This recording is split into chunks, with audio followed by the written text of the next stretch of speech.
আসলে আপনারা দেখছেন যে একটা দল যখন দীর্ঘ এক যুগের বেশি অর্থাৎ 15.5 বছর যদি আমরা বলি দল ক্ষমতার বাইরে, আমরা যারা রাজনীতি করি বিভিন্ন সময় আপনারা দেখতে পাচ্ছেন মিথ্যা মামলা, সামাজিক কলহ, এই সমস্ত মোকাবেলা করতে করতে আমরা ঠিকমতো ব্যবসা বাণিজ্য চাকরি বাকরি কোনো কিছুই করতে পারি নাই। ফ্যাসিস্ট মিথ্যা মামলা দিয়ে আমাদেরকে বছর পর বছর বাড়ি ছাড়া ঘর ছাড়া করে রাখছে।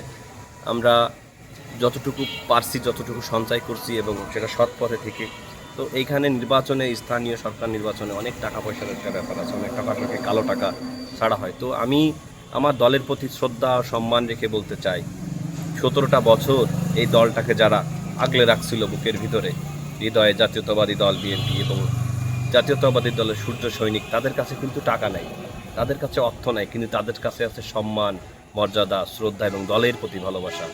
আজ যদি আমাদেরকে সেই জায়গা থেকে, দলের আদর্শ জায়গা থেকে, ত্যাগ শ্রম সব কিছুর জায়গা থেকে যদি দল আমাদেরকে বিবেচনা করে আমাদেরকে নমিনেশন দেয়, আমি আল্লাহর কাছে অশেষ রহমত চাইব।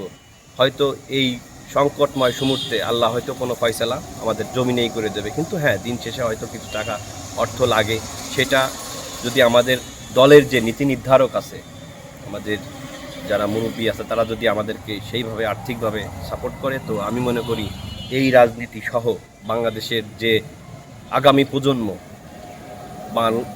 প্রজন্ম মানুষ বিএনপির উপরে বেশি ধাবিত হবে। কেন ধাবিত হবে? যে স্থানীয় সরকার নির্বাচনেও যারা যোগ্য প্রার্থী তাদেরকেও দল সাপোর্ট করে, তাদেরকে আর্থিকভাবে সমস্ত কিছু থেকে মূল্যায়ন করা, তখন এই দলটাকে কেউ ধ্বংস করতে পারবে না।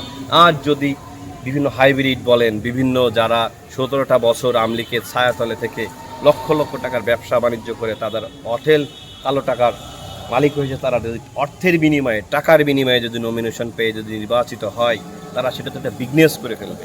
তখন এই দলের প্রতি এবং এই সামাজিকতার দায়বদ্ধতা থেকে হয়তো আমাদের মতো তরুণ যারা আছে তারা রাজনীতি থেকে বিমুখ হয়ে যাবে। তারা বলবে যে টাকা ছাড়া তো রাজনীতি হয় না, অর্থ ছাড়া তো রাজনীতি হয় না। তখন মানুষ দেখবে যে সমাজে সুন্দর নেতৃত্ব সংকট।